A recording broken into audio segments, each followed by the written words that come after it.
Bharatiya Janata party संसदीय दल के नेता एवं एनडीए के नेता, हम सबके मार्गदर्शक श्रीमान आडवाणी जी, मंच पर विराजमान भारतीय जनता मोर्चा के और भारतीय जनता पार्टी के अन्य सभी पदाधिकारी और आज की इस युवा शक्ति के इस विशाल प्रदर्शन में आए हुए बहनों और भाइयों, मैं आप सबका अभिनंदन करता हूं, आपको बधाई देता हूं कि आप भारत की सबसे ज्वलंत समस्या के लिए संवेदनशील होकर और भ्रष्टाचार के विरुद्ध संघर्ष करने की भावना से यहां आए।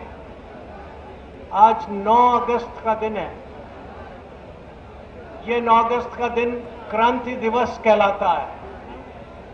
9 अगस्त के दिन एक क्रांति का संदेश दिया गया था, अंग्रेजों भारत छोड़ो। मैं आज आपसे कहना चाहता हूं कि आज एक नया क्रांति का संदेश आप दीजिए, भ्रष्टाचारियों गद्दी छोड़ो। मैं आपसे कहूंगा, भ्रष्टाचारियों, आप जवाब देंगे गद्दी छोड़ो। भ्रष्टाचारियों, भ्रष्टाचारियों, भ्रष्टाचारियों। फिर मैं कहूंगा गद्दी छोड़ो, युवा शक्ति आती है। गद्दी छोड़ो, गद्दी छोड़ो, भ्रष्टाचारियों। ये नया क्रांति का सूत्रपात हम करें और जब तक भारत की इस केंद्रीय सत्ता के इस अधिष्ठान से हम भ्रष्टाचार विहीन, भ्रष्टाचार के विरुद्ध संघर्ष करने वाले लोगों को स्थापित नहीं करेंगे, तब तक हम चैन नहीं लेंगे। इस संकल्प के साथ आज हम यहां से अपने अपने स्थानों को जाने से पहले संसद के सभी सांसदों को बताने के लिए जाएंगे। मित्रों, भ्रष्टाचार की सीमाएं अनंत हो गई हैं, लेकिन मैं आपको 2 छोटी सी जानकारी देने के बाद अपना विवेचन समाप्त करूंगा, क्योंकि मुझे भी संसद की तरफ जाना है। पहली बात यह है कि एक भ्रष्टाचार केंद्र सरकार में होता है, बड़े पैमाने पर होता है, वो अखबारों में रोज छपता है, लेकिन एक भ्रष्टाचार आम आदमी की जिंदगी में रोज होता है।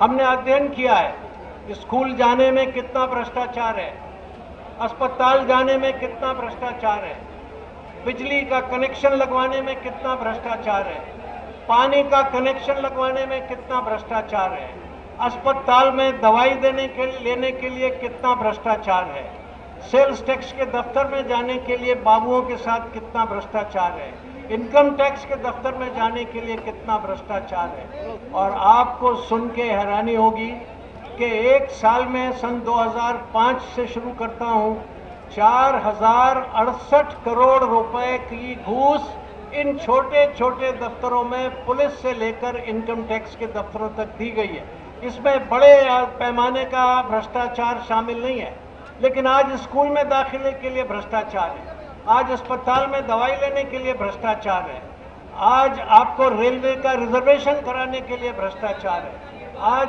आपको सामान्य तौर पर बिजली का कनेक्शन लेने के लिए भ्रष्टाचार है, पानी का कनेक्शन लेने के लिए भ्रष्टाचार है, अदालत में तारीख लगवाने के लिए भ्रष्टाचार है।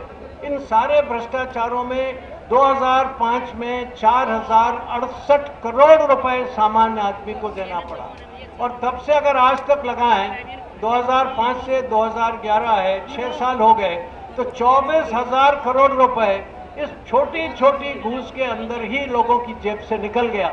और ये सब देने वाले कौन है? ये आम आदमी है, गरीब आदमी है, जिसको दवाई लेने के लिए आज पैसा देना पड़ता है, बच्चे को स्कूल में, अस्पताल में भर्ती कराने के लिए पैसा देना पड़ता है। ये महाभयानक भ्रष्टाचार नीचे से शुरू होता है और ऊपर तक जाता है। ऊपर का भ्रष्टाचार इत्तेफाक से मुझे उसकी जांच करने का काम मिला है। जो कमेटी उसकी जांच करती है, मैं उसका अध्यक्ष हूं। मैंने उसमें पता लगाया है कि किस तरह का भ्रष्टाचार है। अभी आपने सुना होगा ये 2G घोटाला। 2G घोटाले में जो कैग है, जो संसद की इन तमाम कार्रवाइयों की जांच करने वाली संस्था है, उसने बताया है कि 1,76,000 करोड़ रुपए का अनुमानित भ्रष्टाचार। और ये भ्रष्टाचार किस चीज में हुआ है? ये आसमान के आने वाली लहरों में भ्रष्टाचार हुआ है। एक बार हमने सुना था बचपने में कि एक राजा का मंत्री बहुत भ्रष्ट था, तो उसने कहा कि भाई इसको क्या करें, ये आदमी तो बहुत एफिशिएंट है मगर भ्रष्ट भी बहुत है। तो उसने कहा कि तुम जाओ समुद्र के किनारे बैठ के लहरें गिनो। उसने समझा यहाँ क्या ये भ्रष्टाचार करेगा, लेकिन वो मंत्री इतना चतुर था कि वो समुद्र के किनारे बैठ गया और जो नाव और जहाज आती थी उसको रोक दिया। कहने लगे हमें क्यों रोका है? बोले तुम्हारे आने से हमारी लहरें डिस्टर्ब होती हैं, इसलिए हमने तुमको रोक दिया है, पहले घूस दो उसके बाद आगे जाओ।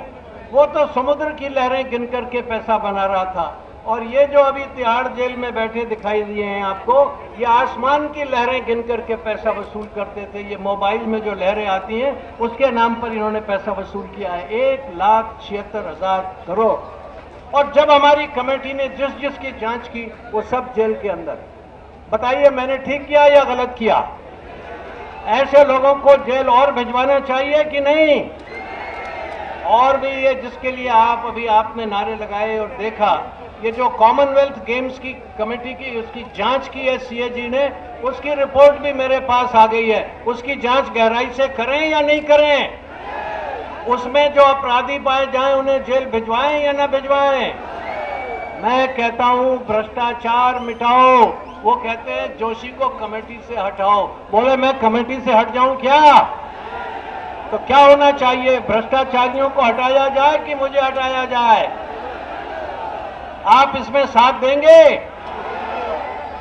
तो मैं आप सबका बहुत धन्यवाद करता हूं और मैं आपसे फिर कहता हूं कि मैं और भारतीय जनता पार्टी के सभी लोग भ्रष्टाचारियों को इस देश की सत्ता से हटाने के लिए आखिर तक संघर्ष करते रहेंगे और उनको इस स्थान से च्युत करेंगे। और फिर मेरे साथ मिलकर नारा लगाओ, भ्रष्टाचारियों भ्रष्टाचारियों गद्दी छोड़ो कि युवा शक्ति आती है। गद्दी छोड़ो। धन्यवाद।